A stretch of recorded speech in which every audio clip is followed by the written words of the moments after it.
जब कौरवों की सेना पांडवों से युद्ध हार रही थी, तब दुर्योधन भीष्म पितामह के पास गया और उन्हें कहने लगा कि आप अपनी पूरी शक्ति से यह युद्ध नहीं लड़ रहे हैं। भीष्म पितामह को काफी गुस्सा आया और उन्होंने तुरंत 5 सोने के तीर लिए और कुछ मंत्र पढ़े। मंत्र पढ़ने के बाद उन्होंने दुर्योधन से कहा कि कल इन 5 तीरों से वे पांडवों को मार देंगे। मगर दुर्योधन को भीष्म पितामह के ऊपर विश्वास नहीं हुआ और उसने तीर ले लिए और कहा कि वह कल सुबह इन तीरों को वापस करेगा। इन तीरों के पीछे की कहानी भी बहुत मजेदार है। भगवान कृष्ण को जब तीरों के बारे में पता चला तो उन्होंने अर्जुन को बुलाया और कहा कि तुम दुर्योधन के पास जाओ और 5 तीर मांग लो।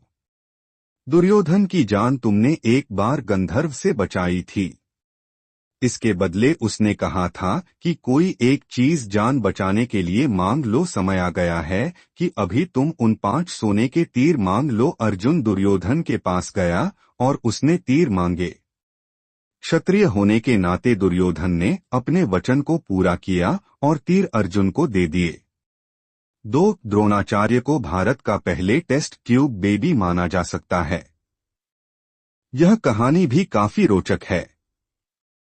द्रोणाचार्य के पिता महर्षि भारद्वाज थे और उनकी माता एक अप्सरा थीं।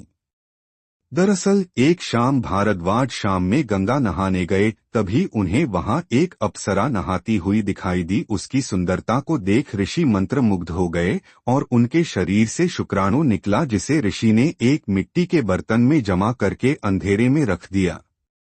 इसी से द्रोणाचार्य का जन्म हुआ।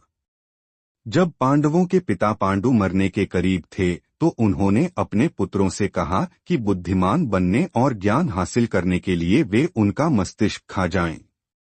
केवल सहदेव ने उनकी इच्छा पूरी की और उनके मस्तिष्क को खा लिया। पहली बार खाने पर उसे दुनिया में हो चुकी चीजों के बारे में जानकारी मिली। दूसरी बार खाने पर उसने वर्तमान में घट रही चीजों के बारे में जाना और तीसरी बार खाने पर उसे भविष्य में क्या होने वाला है, इसकी जानकारी मिली। अभिमन्यु की पत्नी वत्सला बलराम की बेटी थी। बलराम चाहते थे कि वत्सला की शादी दुर्योधन के बेटे लक्ष्मण से हो। वत्सला और अभिमन्यु एक दूसरे से प्यार करते थे। अभिमन्यु ने वत्सला को पाने के लिए घटोत्कच की मदद ली। घटोत्कच ने लक्ष्मण को इतना डराया कि उसने कसम खा ली कि वह पूरी जिंदगी शादी नहीं करेगा। 6 सहदेव, जो अपने पिता का मस्तिष्क खाकर बुद्धिमान बना था, उसमें भविष्य देखने की क्षमता थी, इसलिए दुर्योधन उसके